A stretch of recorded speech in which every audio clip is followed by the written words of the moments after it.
Bismillahirrahmanirrahim. Assalamualaikum warahmatullahi wabarakatuh.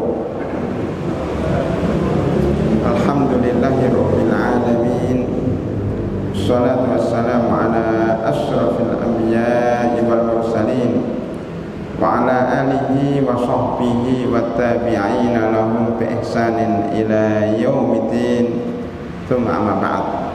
Hadirin dan hadirat, Bapak dan Ibu sekalian, jamaah sholat maghrib Masjid Naurah Abdurrahman, Kelurahan Cipayung, Kecamatan Cipayung yang kami hormati. Alhamdulillah, kita ucapkan puji dan syukur kehadirat Allah Subhanahu wa Ta'ala, karena kita masih dijadikan sebagai hambanya yang muslim, yang taat kepadanya, yang selalu melaksanakan kewajiban-kewajiban yang dibebankan kepada kita, termasuk sholat maghrib berjamaah. Mudah-mudahan langkah kita ke masjid ini mendapatkan ridho dari Allah Subhanahu wa Ta'ala. Amin ya rabbal alamin. Bapak dan Ibu sekalian, kita masih bersama buku 1 jam bersama Al-Quran ya. Pada pertemuan kemarin atau bulan lalu, kita telah membahas tafsir surat Ali Imran ayat 16 dengan judul 3 ciri doa orang soleh. Alladzina yaquluna rabbana innana amanna faghfir lana dzunubana wa qina adzabannar. Alladzina yaquluna rabbana amanna faghfir lana dzunubana wa qina adzabannar. Itu doanya orang beriman, itu hanya minta ampun terhadap dosa-dosanya dan minta dijauhkan dari api neraka. Itu inti doa kita. Adapun yang lainnya hanya tambahan. Adapun yang lain hanyalah tambahan. Yang penting bagaimana dosa kita diampuni dan dijauhkan dari api neraka. Itu saja. Adapun pertemuan kali ini kita akan melanjutkan kajian tafsir surat Ali Imran ayat 17. Allah Subhanahu wa Ta'ala berfirman, As-sabirina was-sadiqina wal qanitina wal munfikina wal mustaghfirina bil ashar. Yaitu orang-orang yang sabar, yang jujur, yang tetap taat ya, yang menafkahkan hartanya dan yang beristighfar. Dan yang beristighfar ya, ketika waktu sahur. Jadi rahimakumullah, ada 5 sifat hamba Allah yang akan dijauhkan dari api neraka. Tadi kan fakina adzabannar, fakina adzabannar, fakina adzabannar. Bagaimana caranya? Caranya lakukan 5 hal. Caranya bagaimana? Lakukan 5 hal. As-sabirin was-sadiqin wal qanitin wal munfikin wal mustaghfirin bil ashar. Ya, kita hafal ya. As-sabirina was-sadiqina wal qanitina wal munfikina wal mustaghfira bil ashar. Ini kita usulkan, kalau punya anak 5 dan mudah menghafalnya, pakailah nama-nama dalam ayat ini. Ya, Muhammad Sabirin, Muhammad Shadiqin, Siti Qonita, nah, Mustaghfirin, Muhammad Mustaghfirin. Saya punya teman di Mesir namanya Muhammad Mustaghfirin, tapi enggak ada bil asharnya. Munfikin, Muhammad Munfikin. Ada 5 itu. Sabirin, as-sadiqin, al-qanitina, al-munfikina wal mustaghfirina bil ashar. Karena saya baru saja menanyakan seorang teman yang punya anak 7. Dia nyebutkan anak pertama siapa, anak kedua siapa, anak ketiga siapa. Itu bapaknya aja lupa. Saking namanya aneh-aneh. Apalagi saya nanya berkali-kali lupa lagi. Karena apa? Namanya ya nama buatan sendiri. Ya, makanya saya usulkan adalah namanya ini sajalah. Tinggal nambahin 2. Jadi kadang-kadang kita perlu mengambil keberkahan Al-Quran sekaligus memudahkan kita menghafal 5 sifat hamba Allah subhanahu wa ta'ala. 5 sifat hamba Allah yang akan dijauhkan dari api neraka. Mari kita bahas satu persatu 5 sifat ini. Pertama, as-sabirin. Kenapa disebut sabirin duluan? Karena sabar itu menyebabkan orang bisa masuk surga. Maka sabar dibagi jadi 3. Pertama, makna sabar itu adalah habsun nafsi, menahan diri untuk tidak berbuat sesuatu, namanya sabar, menahan diri. Makanya sabar ini pada rahimakumullah itu seperti brotowali. Brotowali itu buah atau apa ya? Brotowali apa itu buah ya? Atau pohon? Daun ya? Daun brotowali. Brotowali itu kan pahit. Di dalam bahasa Arab namanya sibrun. Jadi kayak sabar. Sod, ba, ro. Itu sibrun. Makanya para ulama dulu menulis sebuah kaidah, as-sabru kasibri murrun fi madaqihi walakinna awaqibahu ahla minal asali. As-sabru kasibri, sabar itu bagaikan minum daun. Kok minum ya? Minum apa berarti itu? Dari bahan brotowali. Jadi minuman brotowali yang sangat-sangat pahit. Kenapa saya katakan sangat-sangat pahit? Karena saya pernah mencoba minum 1 gelas seperti ini 15 menit, setengah jam lah. Kayak minum air panas. Jadi 1 teguk berhenti dulu bernapas 5 menit. Minum 1 teguk bernapas lagi 3 menit. Jadi tidak bisa langsung glek itu nggak bisa. Saking pahitnya. Maka setelah keluar dari kajian ini, bapak-bapak silahkan cari brotowali. Di sini jual nggak? Ada?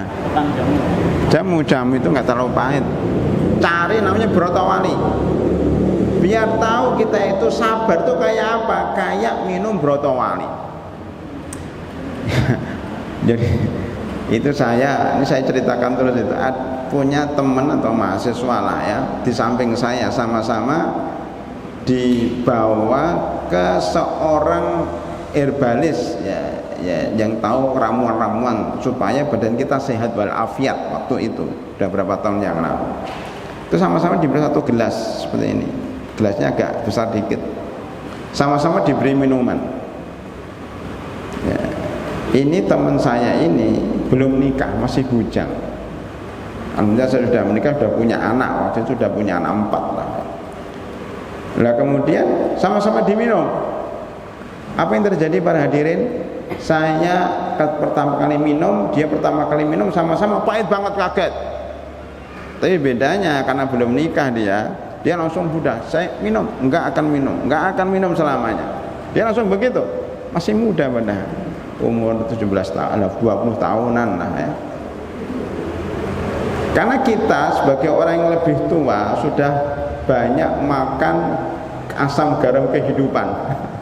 Itu walaupun pahit, tapi karena kepengen sembuh, maka dipaksa untuk minum. Saya minum, walaupun sangat susah banget, sangat berat banget untuk minum itu, dipaksa minum. Akhirnya alhamdulillah kira-kira 15 menit selesailah satu gelas dengan segala tantangannya. Alhamdulillah akhirnya habis juga. Begini toh rasa broto wali itu. Ternyata orang yang masih muda itu, maksud saya tidak mau ya menghadapi tantangan ya. Ya maksudnya udahlah, untuk apa, udah baru sekali minum udah ditinggal dia. Selamanya dia tidak pernah minum lagi. Padahal sebenarnya kalau minum itu jadi pengalaman. Oh ya, memang hidup tuh kadang-kadang seperti itu. Butuh kesabaran yang ekstra sebagaimana kita minum broto wali. Jadi begitu Pak ya, pesan saya habis ini ya dipraktekkan langsung, cari broto wali dan diminum satu gelas saja. Bulan depan testimoni satu-satu gimana rasanya. Dan itu menyehatkan. Sesuatu yang pahit itu menyehatkan. Sebagaimana musibah yang kita anggap pahit itu kadang-kadang hasilnya bagus. Makanya di sini ulama mengatakan as-sabru kasibri murrun fi madaqihi. Kesabaran itu seperti minum broto wali yang pahit rasanya. Walakinna awaqibahu ahla minal asali. Tetapi hasilnya setelah minum pahit itu lebih manis daripada madu. Jadi kita bandingkan ini broto wali, ini madu.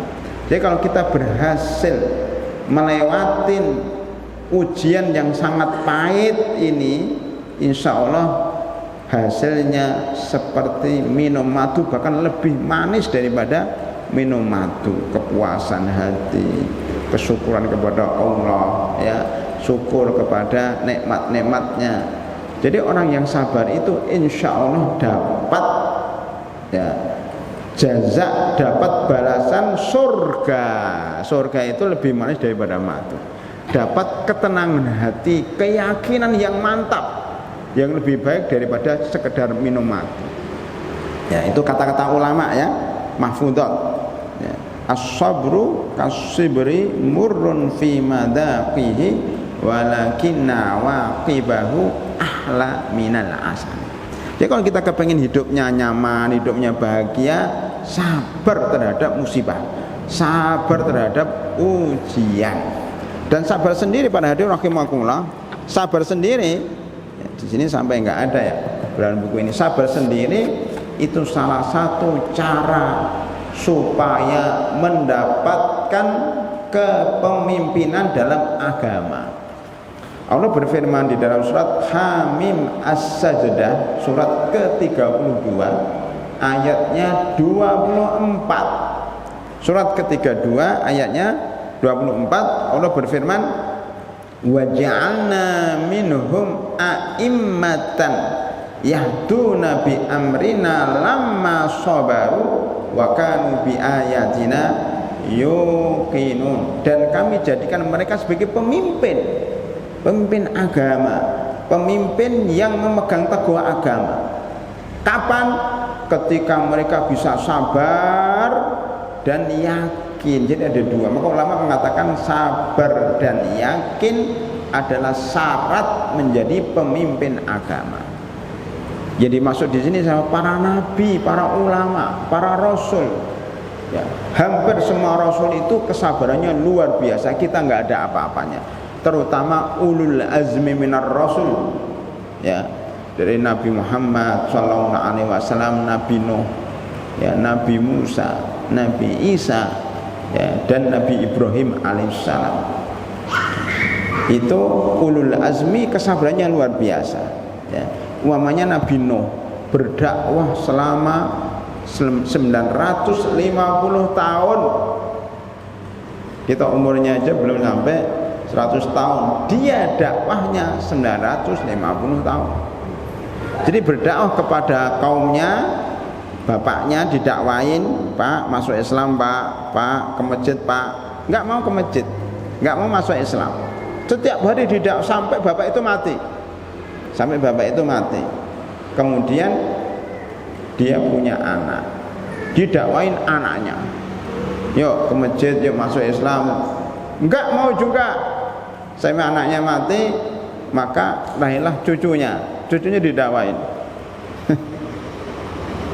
Cucunya nggak mau, buyutnya. Coba 950 tahun berapa generasi?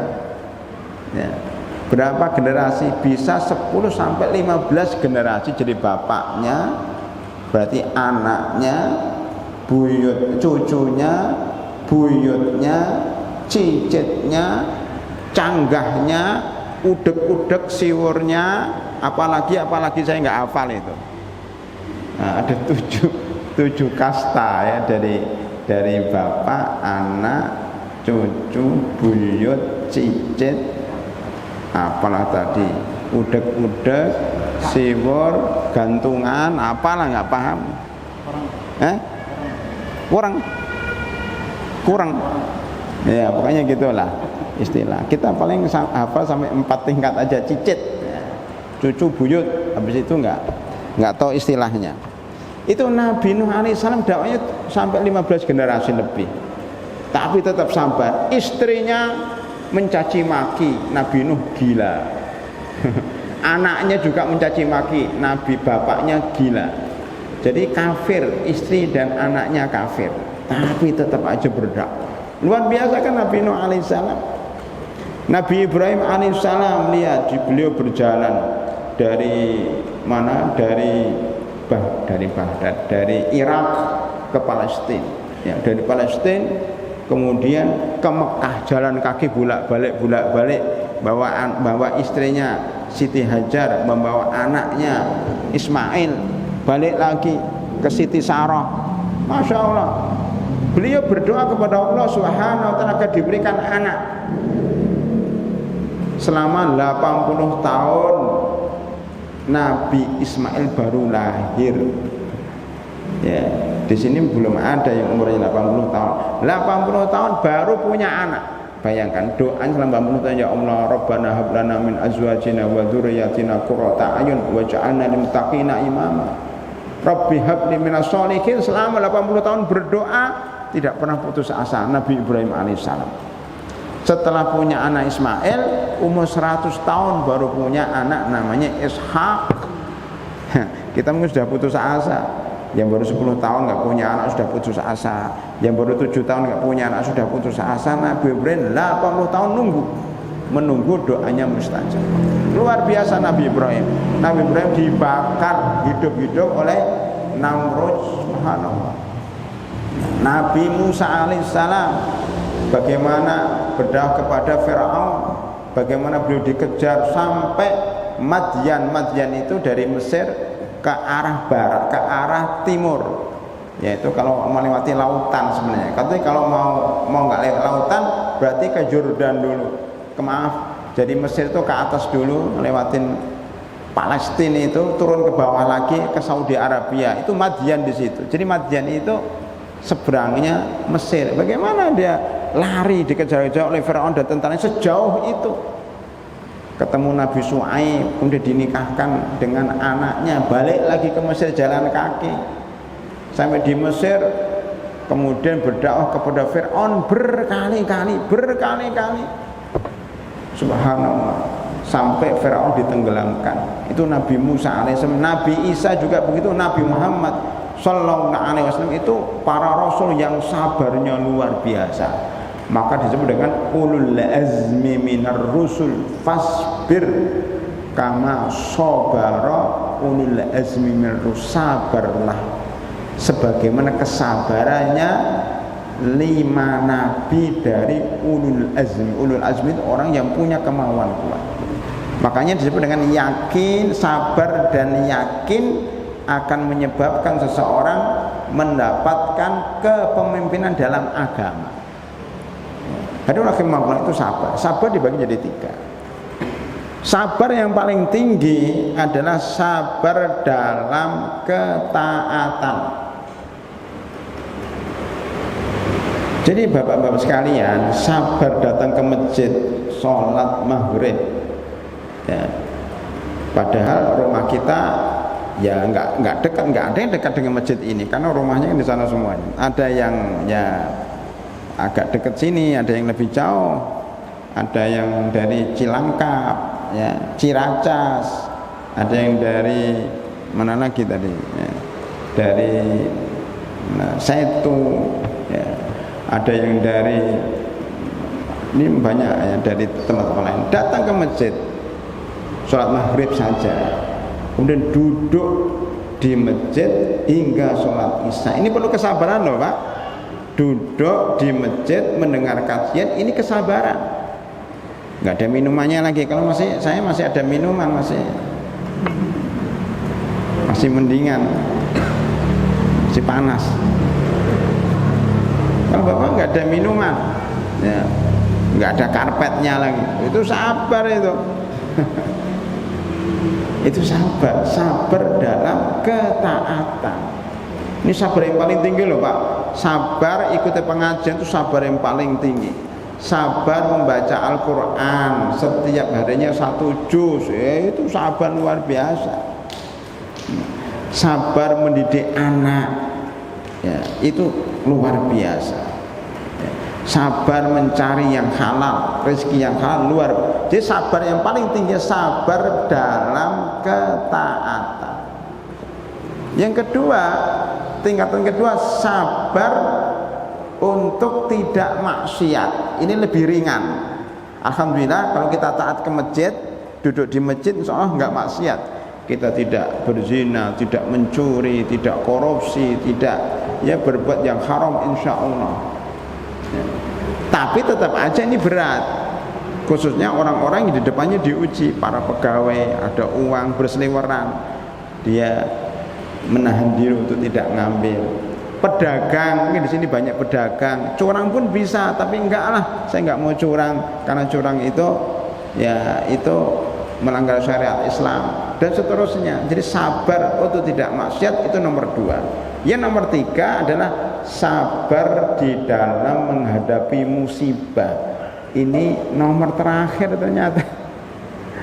Kenapa sabar ketika terkena musibah terakhir? Karena ini adalah sabar terpaksa. Sabar terpaksa Pak. Ini kita sakit, kita sabar itu terpaksa. Kepengennya sih nggak sakit, tapi kalau sakit gimana? Kita bisnis kita bangkrut, ya terpaksa, gimana lagi ya. Jadi musibah-musibah itu terpaksa karena kita nggak menghendaki, tapi Allah menghendaki kita kena musibah, ya sudah gimana lagi. Jadi namanya sabar terpaksa. Nah, sabar terpaksa ini nomor terakhir. Beda dengan sabar dalam ketaatan, ini sabar pilihan. Bapak bisa nggak ke masjid? Bisa.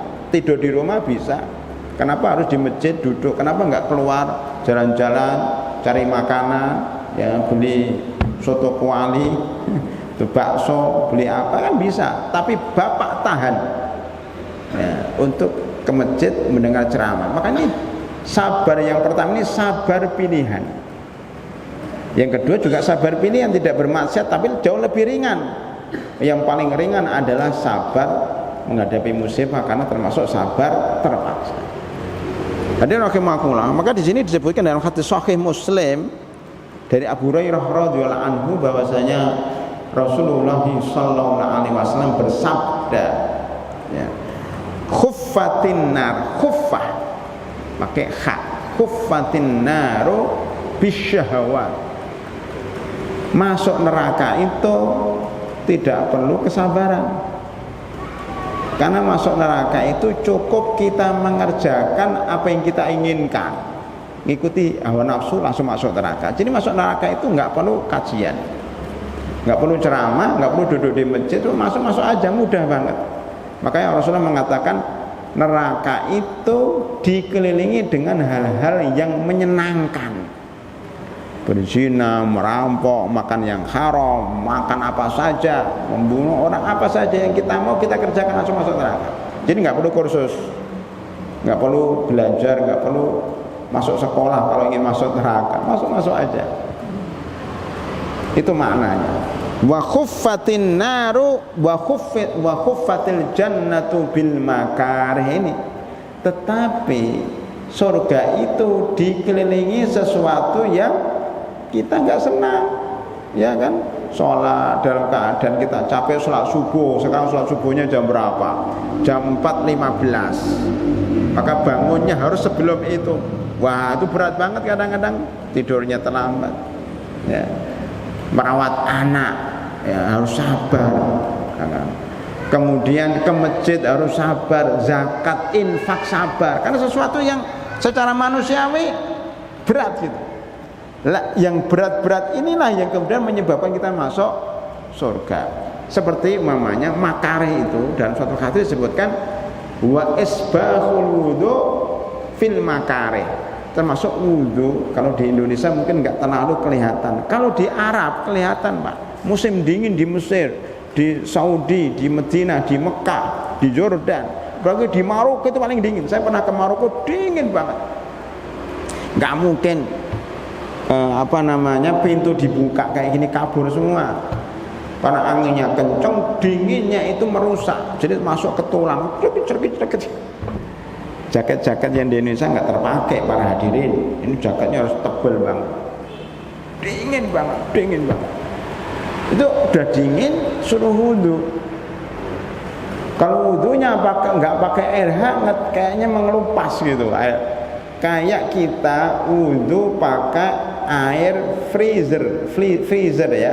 Kita naruh air es, ditaruh di freezer, kita pakai untuk wudu apa itu rasanya kayak kita jadi kena air dingin itu seperti rasanya kena air panas. Sarafnya langsung tek. Nah, itu dingin.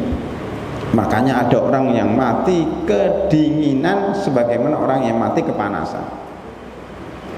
Itu wudu sempurna, isbahul wudu sampai sempurna, sampai siku-siku ditambahin dikit, musab menyuci mukanya sampai sempurna. Pada waktu musim dingin itu pahalanya luar biasa. Makanya orang Indonesia itu pahalanya sedikit Pak, karena enak banget udaranya sejuk, airnya ngalir terus ya. Kalau orang Arab itu Masya Allah airnya dikit, panas banget. Kalau dingin banget, tapi sholatnya sama 5 rakaat, ke masjidnya sama ya. Kemudian puasanya sama, bahkan puasanya kadang panjang banget kalau musim panas. Wah, itu hausnya luar biasa. Makanya orang Arab itu pahalanya lebih banyak dibanding kita di Indonesia. Indonesia itu pahalanya sedikit karena apa? Enak tempatnya. Maka akhirnya banyak yang males karena saking nyamannya. Tidak punya kemauan kuat sebagaimana orang-orang Arab, karena mereka terbiasa menghadapi tantangan. Itulah rahasia kenapa Islam diturunkan di Mekah, di Arab. Supaya orang Indonesia, memang kalau di sana susah, di sini mudah, akhirnya ringan di tempat lain. Coba kalau Islam diturunkan di Indonesia, pasti orang Arab protes. Enak itu di Indonesia, di Mekah kayak gini, di Arab kayak gini, di Eropa kayak gini. Itu satu hikmah kenapa Islam diturunkan di tempat yang paling panas, paling dingin, ya, tandus, supaya orang lain yang hidupnya di tempat-tempat enak seperti Indonesia itu memaklumi, ternyata di sana lebih enggak enak daripada di tempat kita. Hadirin rahimakumullah, makanya ada tayamum, ada wudu dengan air yang secukupnya. Itu di Indonesia nggak laku, tapi kalau di Arab sangat laku banget. Hadirin rahimakumullah, ya. Jadi kita tadi kembali kepada sabar ada 3. Sabar dalam ketaatan yang paling tinggi, mudah-mudahan kita selalu sabar dalam ketaatan, ya. Sabar untuk tidak maksiat. Yang terakhir, sabar ketika terkena musibah ya. Makanya kalau kita bisa sabar, insya Allah dimasukkan dalam surga, insya Allah. Amin ya rabbal alamin. Hadirin rahimakumullah ya. Kita langsung masuk yang kedua, shadiqin as-sabirin as-sa'a. Kenapa sabar dulu baru shadiqin? Karena shadiqin ini bisa muncul kalau orangnya sabar. Sabar itu harus kakaknya, shadiqin itu adiknya, atau sabar ini bapaknya, shadiqin anaknya, qanitin cucunya. Kayak matahari itu Samsuddin itu harus kakaknya. Komarudin itu adiknya. Jangan terbalik, Samsuddin itu kan matahari, sumber sinar, sinarnya asli. Matahari itu api kan, sinarnya mantul. Kenalah bulan itu bisa kelihatan indah bersinar karena pantulan dari matahari. Barulah mantul ke bumi. Berarti Komar itu berutang budi kepada Samsuddin. Jadi Komarudin itu berutang budi sama Samsuddin. Berarti anaknya atau adiknya. Itu cara memberi nama ya. Rumus memberi nama anak-anak ya, itu seperti itu. Jadi Samsuddin dulu baru Komarudin ya. Berarti Sobirin dulu baru Sodikin. Kenapa? Karena tidak mungkin kita sodik kalau kita nggak sabar. Sodikin itu apa? Ada 3 makna. Sodikin itu di sini dikatakan jujur, tapi sebenarnya ada 3 makna. Makna pertama, sodikin adalah orang-orang yang membenarkan apa yang datang dari Allah dan Rasulnya, walaupun kadang tidak masuk akal. Sodikin, oh saya membenarkan Al-Quran dan Sunnah walaupun tidak masuk akal, sebagaimana Abu Bakar Siddiq radhiyallahu anhu ketika ditanya oleh teman-temannya orang jahiliyah, "Wes Abu Bakar, itu teman kamu Muhammad, itu sudah temenan, itu waktu kecil sudah temenan."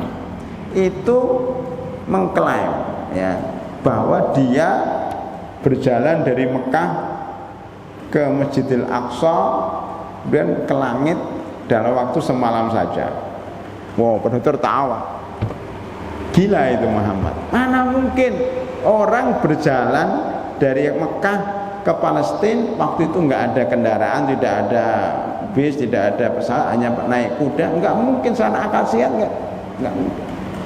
Dari Mekah ke Palestina itu ribuan kilometer. Gimana?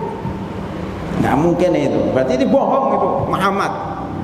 Kata Abu Bakar Siddiq, kalau memang itu yang dikatakan oleh Muhammad, saya membenarkan. Jadi nggak pakai akal, tapi pakai iman ya.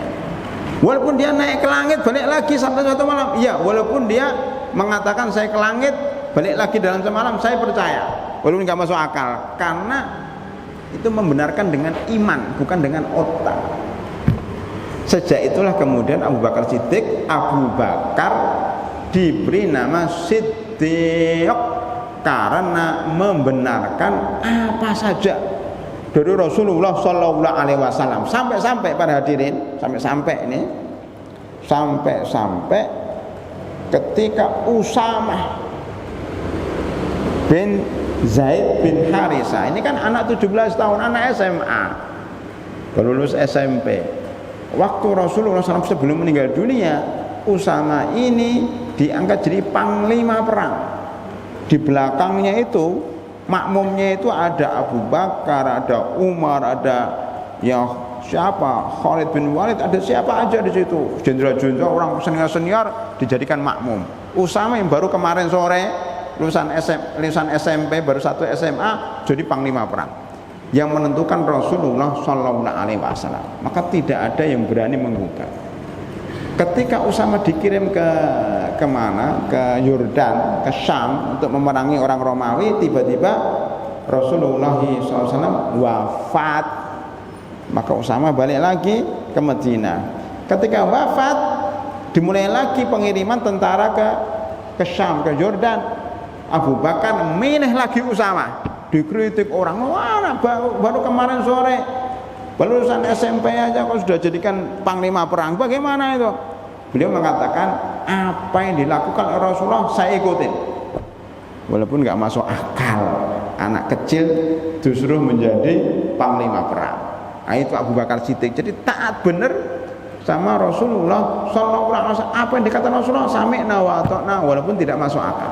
Sebuah cerita ya, pada waktu saya di Madinah, sekolah di Madinah itu ada seorang syekh kultum ba'da duhur menceritakan begini. Ada hadis yang kelihatan nggak masuk akal. Ida idza dakhala dzubab fi ina'i ahadikum falyuhmishu.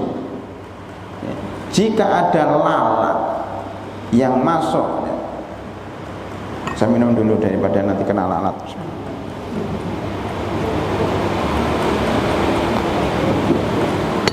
Saya tutup supaya nggak masuk lalat. Jika lalat masuk ke dalam gelas kamu, maka tenggelamkan. Falyuhmishu. Kenapa ditenggelamkan? Karena di sayapnya yang satu itu ada racun dan sayap sebelahnya itu penawar. Jadi ada racun, ada penawar. Itu dibuang lalatnya, kamu minum jahenya. Walaupun ini pura-pura ada lalat, padahal nggak ada lalat. Seandainya ada lalat, kita mikir-mikir. Coba, itu hadis sahih. Sebagian orang itu mengatakan itu hadisnya dhaif, ya. Itu nggak benar isinya. Masa sih Islam mengajarkan lalat dimasukkan gitu, nggak masuk akal, nggak usah diterima. Itu dikritik gitu orang yang katakan seperti itu. Itu kan sabda Nabi, katanya sahih, kenapa Anda nggak percaya? Kan nggak sesuai dengan akal sehat. Nah, itu dimarahin tuh orang seperti itu. Ini termasuk para hadirin menguji shodikin kita, menguji kejujuran kita, bukan menguji iman kita. Kita percaya nggak dengan apa yang dibawa oleh Rasulullah Sallallahu Alaihi Wasallam? Waktu itu orang masih ragu-ragu. Tiba-tiba beberapa tahun sesudahnya dapat berita bahwa di rumah sakit Ratu Wales, di mana itu? Di Inggris. Ada namanya Wales di Inggris itu. Rumah sakit Ratu Wales itu membuat penelitian terhadap embrio lalat. Jadi anak lalat. Lalat itu punya anak.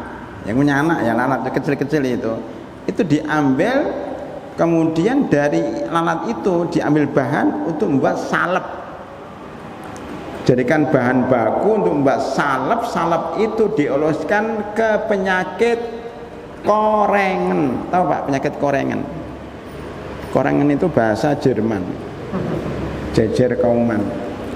Korengen itu penyakit luka, kemudian bernanah jadi busuk. Itu namanya korengen. Praktis bahasa Jawa itu. Kalau bahasa Indonesianya apa ya korengen itu ya? Korengen adalah luka yang menganga, yang kemudian darahnya membusuk, keluar nanah, panjang banget, udah korengen aja lah. Ada adzan, korengen. Itu diberi salep dari penemuan rumah sakit di London itu cepat kering. Padahal bahannya adalah embrio lalat. Saya pernah ngobrol dengan salah seorang dokter lah yang tahu masalah ini. Dia tidak menyebutkan apakah sayapnya atau, tapi memang Ustadz katanya di dalam situ ada sesuatu yang bisa menyembuhkan berbagai macam penyakit, termasuk mengeringkan korengan itu. Subhanallah. Baru ketemu kan, padahal sabdanya itu 14 abad yang lalu baru ditemukan orang zaman sekarang. Oh, ternyata di dalam salah satu sayap atau anggota tubuh lalat itu ada obat penawar. Dan pernah kita teliti pada diri. Saya menanya salah satu teman yang berobat daerah Cipayung, mungkin ya, saya pun daerah Jakarta. Itu berobatnya apa? Berobatnya itu ke tempat orang yang aneh Pak. Berobatnya pakai ular. Jadi ular itu disuruh gigit. Bapak maunya sakit apa nggak sembuh-sembuh, datang ke dia, ada ular, gigit. Tapi nggak mati Pak. Kenapa? Karena racunnya bisanya sudah diambil. Jadi tinggal penawar. Maka teorinya kalau kita digigit ular yang berbisa, penawarnya dalam ular itu sendiri. Nah, luar biasa kan? Penawarannya dalam ular itu sendiri. Ada satu zat di dalam ular itu yang bisa menjadi penawar racun dari ular. Jadi ada racun, ada penawarnya dalam satu binatang. Ini kan sesuai dengan teori lalat. Jadi rahimahullah, kita lanjutkan setelah adzan. Kita lanjutkan setelah adzan. Silakan adzan dulu. Bapak dan Ibu yang kami hormati, kita lanjutkan makna shadikun ya. shadiqun itu maknanya ada tiga. Yang pertama, membenarkan apa yang dibawa oleh Rasulullah Sallallahu Alaihi Wasallam walaupun kadang-kadang tidak masuk akal, karena itu wahyu, tidak mungkin dari hawa nafsu beliau. Buktinya tadi saya sampaikan tentang hadis lalat, belum hadis-hadis yang lain yang mungkin nanti ada pembahasan khusus mukjizat sunnah Nabi dalam kesehatan. Itu sudah ada buku mukjizat Al-Quran dalam kesehatan. Ya, tinggal nanti jilid keduanya mukjizat hadis-hadis Nabi dalam kesehatan. Salah satunya tadi masalah sayap lalat. Makna kedua daripada shadiqun adalah orang yang antara lahir dan batinnya sama. Ya. Apa yang dinampakkan dan apa yang disembunyikan sama. Lawan daripada shadiqun makna kedua ini adalah al-munafikun. Jadi kalau boleh diterangkan, lawan dari makna shadiqun yang pertama adalah kafir. Yang satu membenarkan, yang satu mendustakan, pendusta. Yang kedua, lawan daripada makna shadiqun yang kedua adalah munafik. Jadi orang shadiq itu orang yang lahir dan batinnya sama. Kalau orang munafik lahir dan batinnya beda. Dia pura-pura Islam, pura-pura sholatnya khusyuk, pura-pura haji, pura-pura baik, tapi sebenarnya dia jahat. Kayak Snoop Gorgonya. Itu kan orang Belanda yang haji, yang belajar Islam, yang hafal Al-Quran, tapi hatinya benci sama Islam. Dia munafik. Kalau dalam kajian politik namanya pencitraan. Pencitraan itu batinnya nggak kayak gitu, tapi dinampakkan dianya baik, ditampilkan badannya baik, padahal dia nggak baik. Itu namanya pencitraan.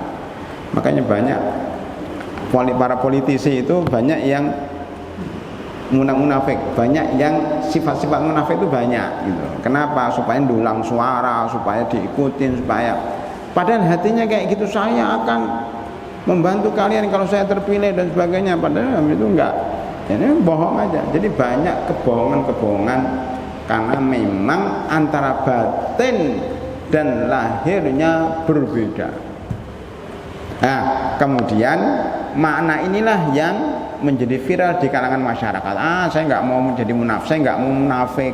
Maksudnya tidak mau berbeda antara lahir dan saya itu apa adanya, tidak mau menyembunyikan sesuatu yang saya tidak nampakkan, saya nggak mau munafik. Pada makna munafik bukan itu saja, itu salah satu makna daripada munafik.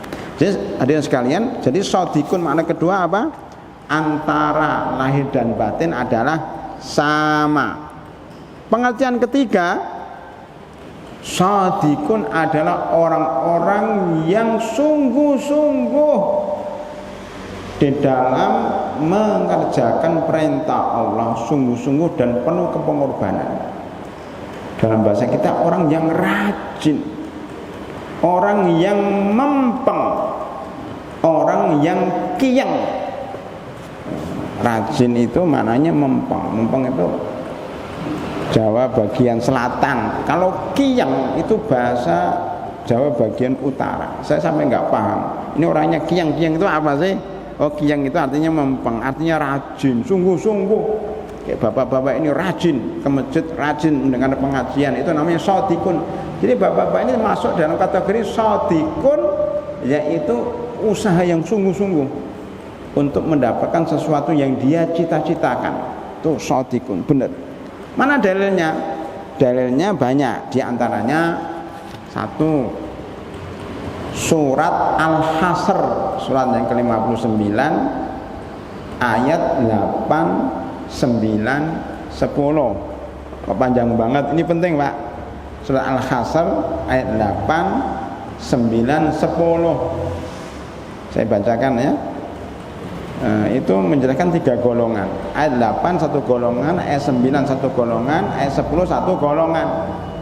lil fuqara il muhajirin alladzina ukhriju min diyarihim wa amwalihim yabtaghuna fadlan minallahi wa ridwana wa yansuruna Allah wa rasulah ulaika humus shadiqun. Ulaika humus shadiqun. Orang-orang fakir dari kalangan muhajirin, orang Mekah, dia miskin ya. Kemudian diusir dari kampung halaman mereka gara-gara mengatakan agama saya Islam. Diusir dari kampung halaman mereka, diusir dari kerabat mereka, disuruh keluar dari Mekah menuju Madinah. Di Madinah nggak ada kerjaan, di Madinah kesusahan ya. Kenapa? Karena mereka yabtaguna fadlan minallahi wa mencari ridha Allah, menegakkan Islam, karena harus diusir. Jadi mereka sungguh-sungguh menolong Allah dan Rasulnya, mengorbankan harta dan jiwanya untuk tegaknya Islam, membela Nabi. Maka mereka adalah orang-orang yang shadiqun, orang yang jujur, orang yang membenarkan Rasulullah, dan orang yang sungguh-sungguh. Jadi kalau boleh diterjemahkan shadiqun dalam surat Al-Hasr ayat 8 ini itu masuk tiga kategori. Orang muhajirin itu orang yang membenarkan apa yang datang dari Rasulullah. Orang muhajirin itu orang yang antara lahir dan batinnya sama. Dan yang ketiga, orang muhajirin itu orang yang sungguh-sungguh. Kalau nggak sungguh-sungguh mana mau berjalan dari Mekah ke Madinah. Suhaib Ar-Rumi namanya. Itu punya uang banyak di mana? Di Mekah, punya properti, punya rumah, punya macam-macam, dicegah di jalan. Mau keluar, kamu mau kemana? Mau hijrah ke Madinah? Nggak boleh. Loh, kenapa nggak boleh? Harta kamu tinggalkan semuanya. Jadi disita HP-nya, ATM-nya, seluruhnya disita. Kalau bawa mobil suruh turun, suruh jalan kaki, hanya dengan satu baju. Ya, makanya kemudian apa namanya? Allah turun ayat itu, wa minan nasi may yasri nafsahu ibtigha amradatillah. Ada orang yang membeli surga dengan seluruh hartanya, maksudnya Suhaib Ar-Rumi itu. Ya itulah muhajirin shadiqun, benar sungguh-sungguh, dia nggak main-main. Kalau beragama itu sungguh-sungguh, makanya berjalan dari Mekah ke Madinah selama 10 hari tanpa bekal. Makanya shadiqun. Setelah itu ayat ke-9, walladzina tabawwa'ud dar wal imana min qablihim yuhibbuna man hajara ilaihim wa la yajiduna fi sudurihim hajan mimma utu wa yu'thiruna ala anfusihim walau kana bihim khasasah wa may yuqassuha nafsi fa ulaika humul muflihun. Ini orang Ansor, punya rumah di Madinah, kemudian mereka nerima tamu-tamu dari muhajirin, silakan saya punya 2 rumah, pakai yang satu ya, kamu butuh uang berapa diberi. Itu orang Ansor, penolong para muhajirin yang hijrah tadi. Mereka tidak bakhil, uangnya diberikan kepada para muhajirin, maka disebut ulaika humul muflihun. Jadi muhajirin itu disebut shadiqun, Ansor disebut muflihun. Beda loh Pak, shadiqun dengan muflihun. Makanya tadi saya katakan anak pertama namanya shadiqun, anak kedua namanya muflihun. Shadiqun itu lebih hebat daripada muflihun, karena muhajirin lebih hebat daripada Ansor. Nanti saya terangkan dalilnya dari surat Taubah.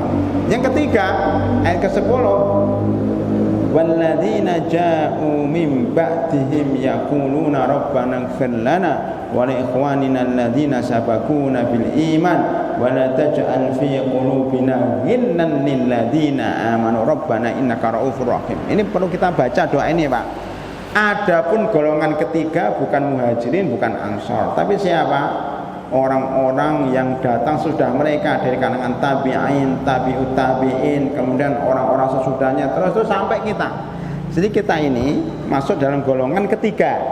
Dan surah Al-Hasr ayat 10, orang-orang yang datang setelah muhajirin dan Ansor, mereka berdoa, ya Allah ampunlah dosa-dosa kami dan dosa orang-orang sebelum kami dari kalangan muhajirin dan Ansor.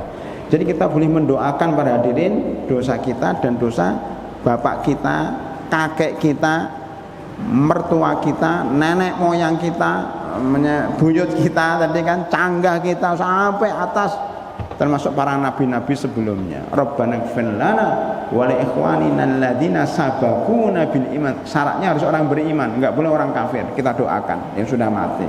Ya.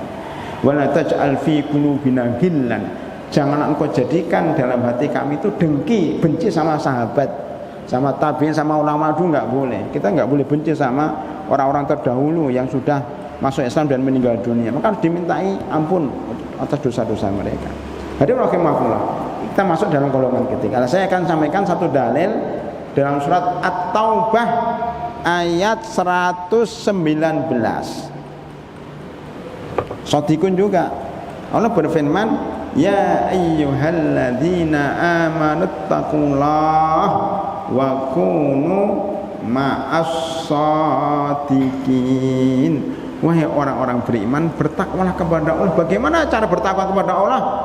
Bergabunglah bersama orang-orang shadiqin. Allah tidak mengatakan ya ayyuhalladzina amanuttaqullaha wa kunu ma'al muflihin. Tidak, ini ma'as shadiqin. Bergabunglah sama muhajirin. Lah ayat ini para hadirin, menariknya saya cerita ini, ketika Nabi Muhammad SAW meninggal dunia, tidak ada yang memimpin, kosong plok, negara kacau karena pemimpinnya, presidennya meninggal dunia. Siapa pengganti Rasulullah? Tidak ada namanya putra mahkota, tidak ada wasiat setelah saya mati angkatlah fulan sebagai, enggak ada. Jadi dibiarkan oleh Rasulullah. Para sahabat mikir, maka karena tidak ada pemimpin, mayitnya Rasulullah itu enggak diurus dulu, biarkan dulu lah di rumah beliau. Lalu saya ngapain? Kita memilih pemimpin dulu. Jadi memilih pemimpin itu lebih penting dibanding dengan menguburkan jenazah. Memilih pemimpin lebih penting daripada menguburkan jenazah. Bahkan jenazah Rasulullah SAW diundurkan, padahal sunnahnya kan kalau ada jenazah segera dikuburkan. Ini enggak. Kenapa? Karena kalau tidak ada pemimpin, negara kacau. Nah, itu mendingan kita itu di bawah pemimpin, ada pemimpin ya, daripada hidup di negara yang tidak ada pemimpin. Satu hari itu kacau, Pak. Semua orang seenaknya sendiri merampok, membunuh, membakar karena nggak ada pemimpin, ya bebas aja, nggak ada yang mengendalikan. Bayangkan kalau di Indonesia itu nggak ada pemimpin, wow, udah kacau lah, udah terbakar semuanya di payung ini karena nggak ada yang mengendalikan. Makanya daripada menguburkan jenazahnya Rasulullah, maka mereka musyawarah memilih pemimpin. Ya, ini bagus untuk kita jadikan pelajaran dalam bidang perpolitikan. Maka berkumpullah orang Ansor di aula pertemuan milik mereka, kumpul untuk memilih pemimpin, bahwa pemimpin sesudah Nabi Muhammad adalah orang Ansor, karena mereka mengatakan pribumi berhak, ya, karena mereka memiliki tanah Madinah, mereka berhak menjadi pemimpin. Orang lokal, penduduk asli harus jadi pemimpin. Apalagi mereka menyediakan rumah, menyediakan tempat Rasulullah, maka mereka mengangkat mereka jadi pemimpin. Tapi orang muhajirin nggak dilibatkan. Kok bisa? Nah, ini kan orang muhajirin yang dari Mekah ke Madinah tidak dilibatkan karena mereka dianggap tamu itu nggak berhak jadi pemimpin. Orang muhajirin nggak terima, masuklah mereka ke situ. Yang masuk dua, Abu Bakar dan Umar. Ini memang sudah direncanakan oleh Allah. Yang masuk kebetulan tokoh-tokohnya Abu Bakar dan Umar. Masuk di, kamu ngapain di sini? Saya mau pemimpin. Saya ingin memilih pemimpin. Nggak bisa. Pemimpin bukan dari kalian, tapi dari kalian, dari kami. Lu kok bisa? Karena kami yang beriman pertama kali di Mekah. Kami yang mengawal Rasulullah dari Mekah ke Madinah. Kami yang menyebarkan Islam pertama kali. Kami harus jadi pemimpin. Kalian bukan pemimpin, tapi kalian pembantu. Maksudnya kami pemimpinnya, kalian menteri-menterinya. Nahnul umara wa antumul wazara. Bagi-bagi tugas. Kami muhajirin Quraisy, ya, keturunan Quraisy, ya, sahabat Rasulullah keturunan Quraisy itu jadi pemimpin. Kalian orang Ansor jadi menterinya. Gimana? Enggak bisa diterima. Kemudian Abu Bakar Siddiq membacakan ini. At-Taubah 119, At-Taubah 119, ya ayyuhalladzina amanu ittaqullaha wa kunu ma'as-shadiqin. Wahai orang-orang beriman, orang Ansar kamu beriman enggak? Ya, saya beriman. Baca ayat Quran, bertakwalah kepada Allah dan bergabunglah sama shadiqin. Shadiqin itu kami orang muhajirin. Kalian bukan shadiqun, kalian muflihun. Dibacakanlah surat Al-Hasr yang saya sebut tadi ayat 8, ayat 9 sampai 10. Bagusnya mereka itu sami'na wa ata'na, tidak ngeyel. Bedanya dengan sekarang. Kalau sekarang enggak terima, rebutan. Ini tengkar, akhirnya kudeta dan sebagainya. Perang saudara. Kalau kita, kenapa? Karena kita umat Islam kita yang sekarang ini tidak sami'na wa ata'na terhadap Al-Qur'an. Kalau Ansar sami'na wa ata'na, walaupun ya berat, mestinya kami sebagai tuan rumah jadi pemimpin, tapi kok karena ayat Quran dibaca kok bener ya ayat Quran itu ya. Wahai orang beriman, bertakwalah kepada Allah dan bergabunglah bersama shadiqun itu orang muhajirin. Kemudian dibacakan hadis al-a'immatu min Quraisyin, pemimpin itu dari kalangan Quraisy, bukan dari kalangan Ansar. Karena Ansar bukan Quraisy, yang Quraisy itu muhajirin ya. Nabi Muhammad itu Quraisy, Umar bin Abu Bakar Quraisy, Umar bin Khattab Quraisy, Utsman bin Affan Quraisy, Ali bin Abi Thalib Quraisy, Khulafaur Rasyidin semuanya dari muhajirin. Kemudian habis itu khilafah Bani Umayyah dari Muawiyah sama keturunannya itu Quraisy, berkuasa selama 83 tahun. Jadi yang Quraisy itu 4 tahun, 30 tahun, Abu Bakar, Umar, Utsman, Ali 30 tahun. Setelah itu selesai diganti Bani Umayyah selama 83 tahun Quraisy. Setelah itu hancur diganti namanya Bani Abbasiyah sekitar 600 tahun atau kurang daripada itu ya, 400 sampai 600 tahun. Itu juga Bani Abbasiyah Quraisy karena dari Abdullah bin Abbas. Abdullah bin Abbas itu sepupunya Rasulullah Sallallahu Alaihi Wasallam. Itu jadi pemimpin dunia ini selama 400 tahun lebih, Bani Abbasiyah. Barulah setelah itu Turki dan sebagainya itu bukan Quraisy. Jadi memang benar pemimpin dunia itu harus orang Quraisy. Tetapi kalau orang Quraisynya tidur, orang Quraisynya maksiat, diganti yang lain. Kalau orang Quraisynya sekarang ya merosot, akhirnya dunia merosot juga. Tergantung orang Arab Quraisy ini. Nah, dari situlah kemudian muncul ini ya ayyuhalladzina amanu taqullaha wa kunu ma'as-shadiqin. Akhirnya sami'na wa ata'na. Umar langsung membaiat, saya baiat Abu Bakar sebagai khalifah. Maka orang Ansar ikut baiat. Selesai sudah. Jadi memilih pemimpin cuma butuh setengah jam. Selesai. Tidak butuh biaya, bahkan tidak butuh kopi, ya, teh nggak butuh, ya, nggak ada biasa dialog, keimanan, bacakan Al-Quran, selesai. Pemimpin terpilih, pemimpin dunia. Kita di Indonesia milih pemimpin butuh sekitar berapa triliun itu, ya, berapa triliun, 24 triliun kan lebih lagi. Uangnya habis hanya milih pemimpin yang terpilih, kadang-kadang juga gitu-gitu aja, muter gitu aja. Ini hanya kamuflase, pemilihan demokrasi kita itu harus jujur, enggak. Ya banyak kecurangan-kecurangan di situ. Maka kalau memilih caranya musyawarah tanpa biaya pemilu itu jauh lebih baik. Udah banyak kritikan. Milih pemilihan langsung itu boros. Selain boros, kecurangan ada di mana-mana. Karena milihnya langsung, suruh orang Indonesia suruh milih, wah udahlah. Namanya orang Indonesia ya banyak kepentingan, ada yang curang, ada digandakan surat kartu milihnya, ada macam-macam, tergantung kepada siapa yang kuat dananya. Maka banyak yang mengusulkan buat dikembalikan kepada pemilihan waktu di DPR MPR. Walaupun juga itu banyak kekurangannya juga, karena kalau di DPR MPR juga banyak curang, tapi minimal biayanya lebih ngirit. Paling kalau nyogok-nyogok ya hanya orang 600 saja.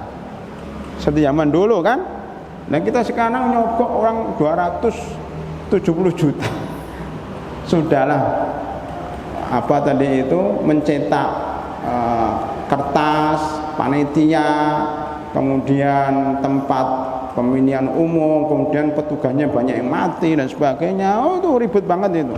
Ini demokrasi yang mahal harganya, hasilnya minim, biayanya besar. Lihatlah Islam, nggak pakai biaya. Seandainya biaya paling buat teh dan kopi setengah jam selesai.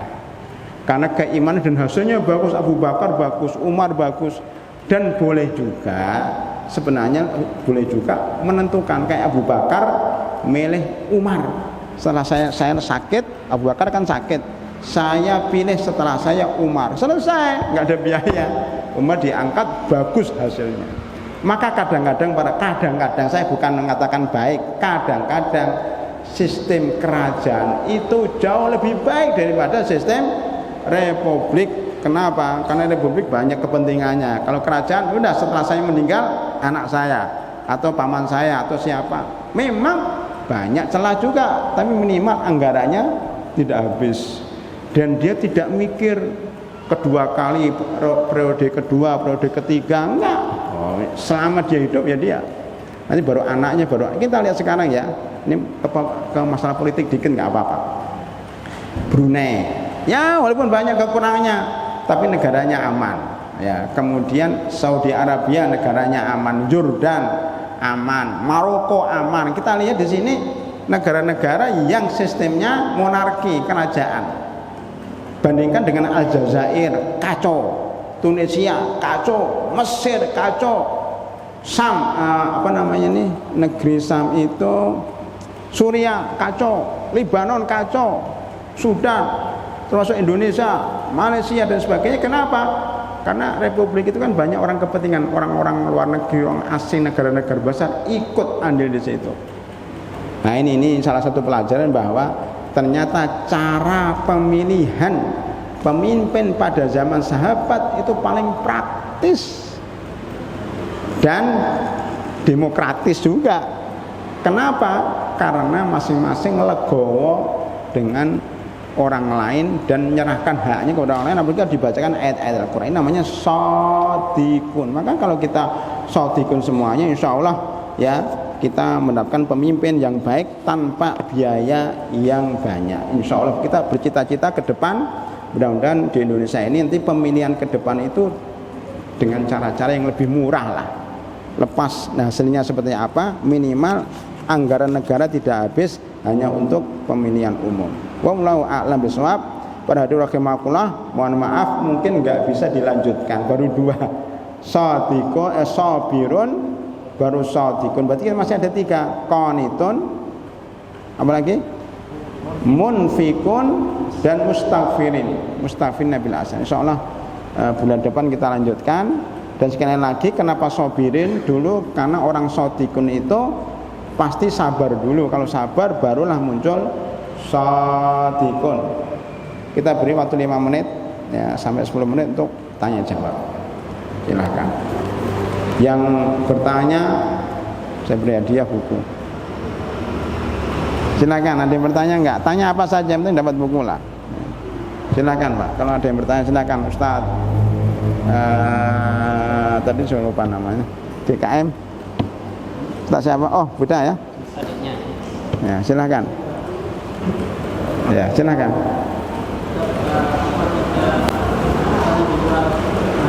Iya, nggak apa-apa. Yang penting bertanya, ya.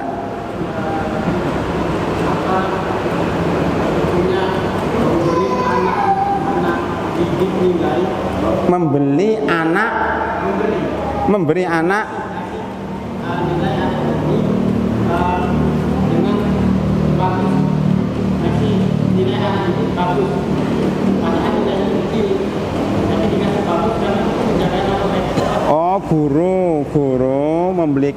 guru memberikan nilai kepada muridnya dengan nilai tinggi padahal kemampuannya minim gitu, demi kebaikan sekolah.